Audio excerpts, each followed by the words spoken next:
भगवान बाबा हनुमानजी को प्रणाम। महानत्यागी बाबा जुमदेवजी को प्रणाम।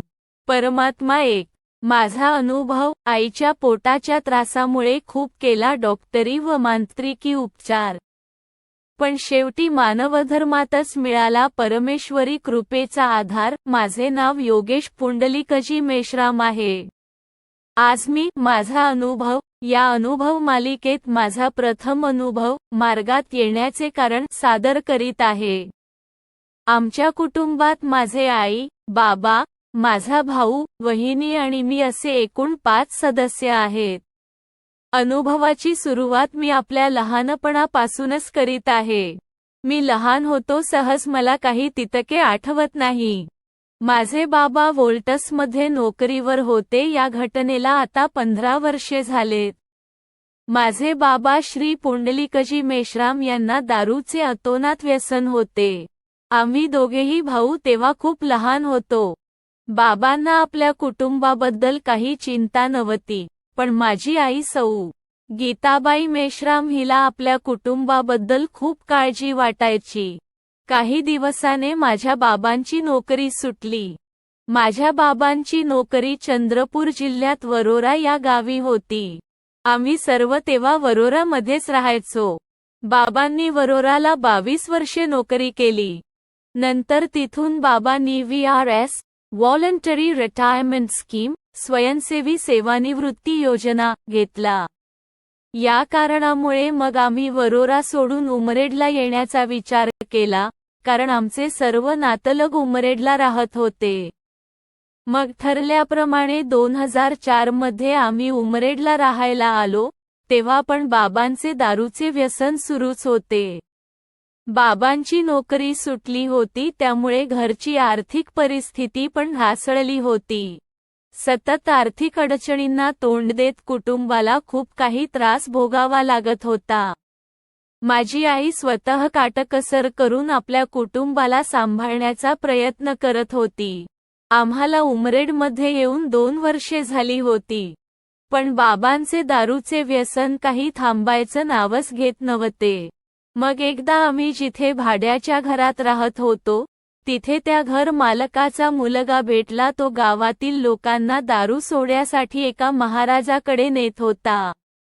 खूप लोकांची दारू त्याने त्या महाराजाकडे नेऊन सोडवली असे आम्हाला माहिती झालं। तेव्हा आईला पण वाटलं की बाबांची दारू त्या महाराजाकडे सुटू शकते।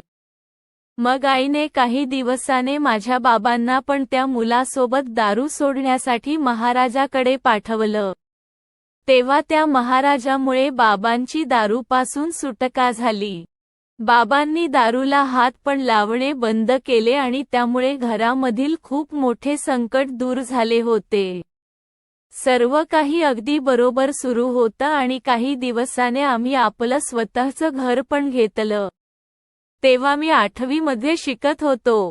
आम्ही जेव्हा घर घेतलं ते आम्हाला खूप कमी किंमतीमध्ये मिळाले, कारण त्याआधी ते घर हे 8 लाखामध्ये दुसरे लोक मागत होते, पण आम्हाला तेच घर 7 लाख रुपयामध्ये मिळाले।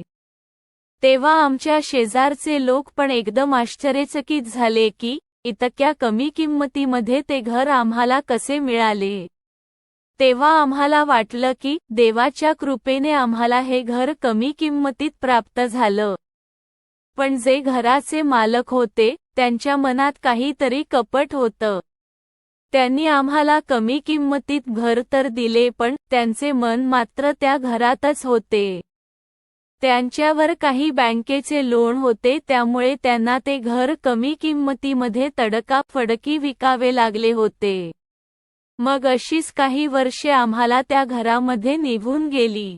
बाबा आपल्या कामात आणि आम्ही पण आपल्या कामात व्यस्त राहायला लागलो। पण जीवनात जितके सुख येते तर दुःख पण पाहावं लागते। अशीच दुःखाची चाहूल आमच्या घरी आली। सुरुवातीला ते दुःख खूप लहान वाटायला लागलं, पण समोर किती मोठा दुःखांचा डोंगर आपल्यासमोर येणार आहे याची जाणीवच त्यावेळेस आम्हाला नव्हती। दुःखाची सुरुवात आईपासून झाली व नवीन घर घेतल्यानंतर काही वर्षाने माझ्या मावस भावाच्या हर्षल निरंजनजी गिरडकर लग्नामध्ये आईची प्रकृती खराब झाली. खूप काही नाही, फक्त आईला पोटाचा त्रास सुरू झाला होता. पण तो त्रास आईला सहन करण्यासारखा नव्हता. डॉक्टरांनी सुरुवातीला आईचा तो त्रास साधारण आहे असे सांगितले. तेव्हा मग आम्ही उमरेडमध्येच आईची तपासणी व उपचार केला. पण नंतर हळूहळू आईचा पोटाचा त्रास वाढत गेला. असेच 7 ते 8 वर्षे झाली, पण आईला 1% पण आराम नव्हताच. लोकांच्या बोलण्यावरून बाबा आईला नागपूरमध्ये उपचारासाठी घेऊन गेले. डॉक्टरांनी सतत औषध सुरू ठेवायला सांगितले. आम्ही वर्षभर एकाच म्हणजे डॉक्टर एम. पाटील या डॉक्टरांकडे उपचार केला, पण काही फायदा नाही. बाबांनी पण पैशांची काळजी न करता आईच्या उपचाराकरिता काहीच कमी केले नाही. वर्षभर एकाच डॉक्टरकडून उपचार करूनही जेव्हा आईला आराम झाला नाही, तेव्हा नागपूरमधीलच पुष्कळ डॉक्टरांकडे आम्ही आईचा उपचार केला. त्यामध्ये डॉक्टर देशमुख हे एक डॉक्टर होते. पण आईला आराम मात्र काहीच होत नव्हता. नागपूरमधील मोठ्या डॉक्टरांनी सांगितले की आईला काहीच झालेलं नाही, सर्व रिपोर्ट्स पण नॉर्मल आहेत. पण नेमकं आईला काय झालं आहे हेच कळत नव्हतं. काही डॉक्टरांनी सांगितले की आईला लिव्हर, यकृतवर सूजन आहे, तर काही डॉक्टरांनी सांगितले की आईला कॅन्सर होऊ शकतो. पण जेव्हा तपासणी केल्यावर रिपोर्ट यायची तेव्हा सर्व काही नॉर्मल दाखवत होतं. आमच्या घरच्या लोकांना काही समजत नव्हतं की नेमके आईला झालं काय आहे. असेच डॉक्टरकडे जाऊन उपचार करता वेळ आणि पैसा दोन्ही खर्च होत होते, पण आईच्या प्रकृतीत काहीच सुधारणा होत नव्हती. तेव्हा कुटुंबातील काही लोकांनी सांगितले की आईला कोणी बाहेरच केलं असेल, जादूटोणा वगैरे. तर बाबांनी एका तांत्रिक पंडिताला घरी आणले. त्या पंडिताने खूप काही उपाय सांगितले, ते पण बाबांनी केले, तरी पण आईच्या प्रकृतीत सुधारणा होत नव्हती. काही लोकांनी गावठी उपचार करायला पण सांगितलं, तर आईकरिता बाबांनी गावठी उपचार पण सुरू केला. खूप दुरून गावठी औषध आणून आईला द्यायचे, पण आईला सतत पोटाचा त्रास सुरूच होता. असेच उपचार करता दिवस कसे निघून गेले आम्हाला कळलेच नाही. जवळपास 7 ते 8 वर्ष झाले, पण आईच्या पोटाचा त्रास काही कमी झालाच नाही. आमच्या जवळ जे काही पैसे होते ते सगळे संपत गेले. पण पाण्यासारखा पैसा खर्च करूनही आईच्या प्रकृतीला काहीच आराम झाला नाही. बाबांनी आईला नागपूरच्या डॉक्टरांकडील औषध सतत सुरू ठेवली, पण त्यात पण काही समाधानी मिळत नव्हती. आईला कधी पण पोटाचा त्रास व्हायचा व औषध देताच थोड्या वेळाकरिता बरं वाटायचं. आईला नेहमी डॉक्टरकडे न्यावे लागत होतं.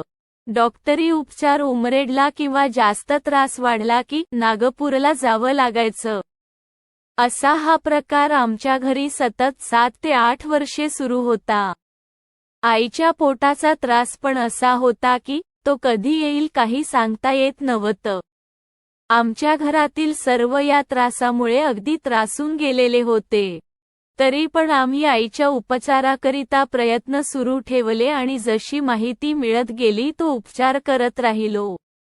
बाबांकडे काहीच पैसे उरले नव्हते आणि बाबा शेतीची कामे करायचे, तर त्यातून जे काही पैसे यायचे ते सर्व आईच्या उपचारार्थ खर्च व्हायचे. अशा बिकट परिस्थितीमुळे कुटुंबात सर्वांना मानसिक त्रास होऊ लागला. पण या परिस्थितीतून बाहेर कसे पडायचे याबद्दल कोणालाच काही कळत नव्हते. आई नेहमी विचार करायची की तिला काय झालं असेल काय नाही. देवाला नेहमी प्रार्थना करायची व मी सुद्धा आईसाठी नेहमी प्रार्थना करायचो. पण कोणताही देव या दुःखाच्या काळात आमचे दुःख दूर करण्यास धावून आला नाही. असेच दुःखात जीवन जगणे सुरू असताना आमच्या शेजारी राहत असलेली सौ. शकुंतलाबाई चकोले काकू यांनी आम्हाला परमात्मा एक या मार्गाबद्दल माहिती दिली. तेव्हा माझ्या बाबांना वाटले की आपण सगळे उपाय केले आहे, आता हा पण एक उपाय करून पाहू. मग बाबांनी चकोले काकूला मार्गाबद्दल सविस्तर माहिती विचारली आणि पुस्तकात त्याबद्दलचे नियम आणि जे काही बंधन आहे त्याबद्दल माहिती वाचली.